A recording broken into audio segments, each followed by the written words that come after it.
Hi. So, in this vlog, I'm going to be talking about my understanding of the changes in education, books, and how we get our knowledge and information in this 21st century world run by technology and the changes of technology. I'm also going to be saying a few things about how schools and libraries look and what I think would be beneficial for the classroom environment. So, here's the first discussion. Rapid technological changes are having a huge impact on how we learn as students, as well as how we acquire and archive knowledge in general. Today, we are able to find information from the use of technology and the internet. We are able to enhance our searching techniques through the use of the internet. But, from my point of view, although quick access to information by the click of a button could be beneficial for some, I think it makes us dependent on technology overall. So before we had smartphones, portable music listening devices, reading devices, the internet, and more, we had simple books, paperback or hardcover books that you could hold and turn the pages physically, even annotate between margins of the paper. We had libraries that we could visit to find books that contain all of the information we ever needed to find for simple leisure, or to find the information we needed for a project. We also had teachers, parents, and experts to help us find what we needed to help us understand or enhance our knowledge on a certain topic. Although we still have libraries and people we could talk to as our sources of information, the internet has become a huge advantage on finding what we need quicker and easier.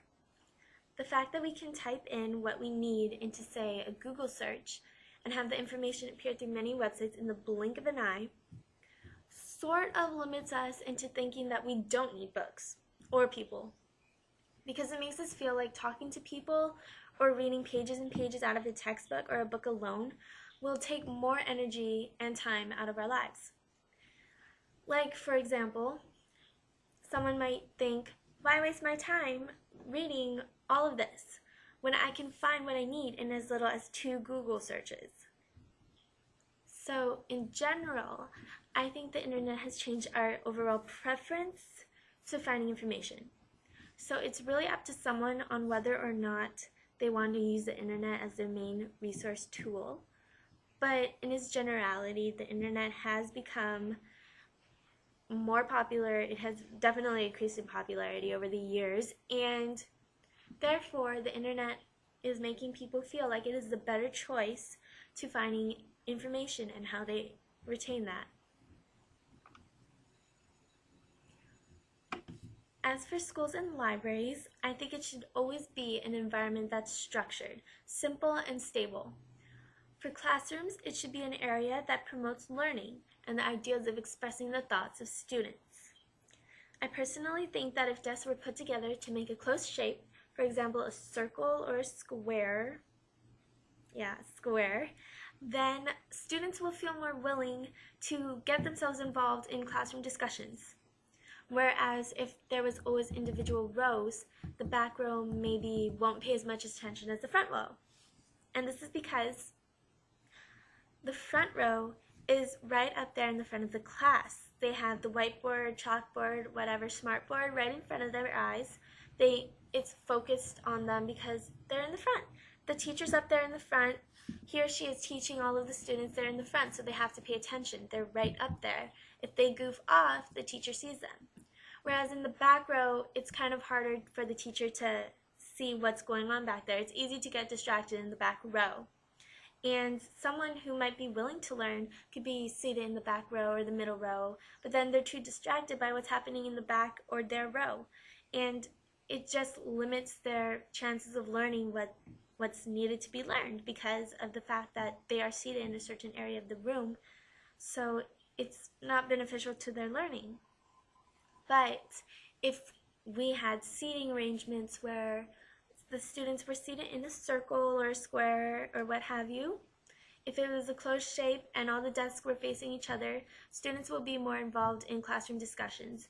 They will be able to talk to each other, share ideas, and not get as easily distracted as they would if they were in separate rows across the room, because that's just not a beneficial way of learning, in my opinion. I think that students should always be together and united as a class and learning together and working in a great environment. And in a lot of schools around the world, they do have that, and the students overall do better because they're all focusing in on each other. It's kind of like a Socratic circle, or whatever shape you want. It's kind of like that. People are more willing to pay attention because everything is right in front of them and they're able to focus better. So, all in all, to conclude this video, I think technology is making us lazier as a society because we're becoming more dependent on technology. And really, becoming dependent on technology is bad, because if we become dependent on technology and say there's a major crash in the network, what will we have? Like, we've been so dependent on technology and the internet and finding everything we need on the internet, and say that crashes, what do we have?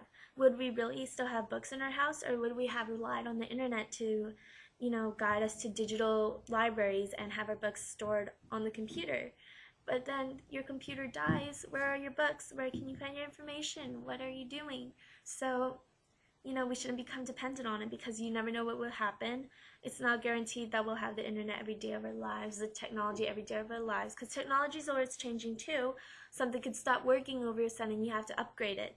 And then, then money becomes a factor, so it's really bad.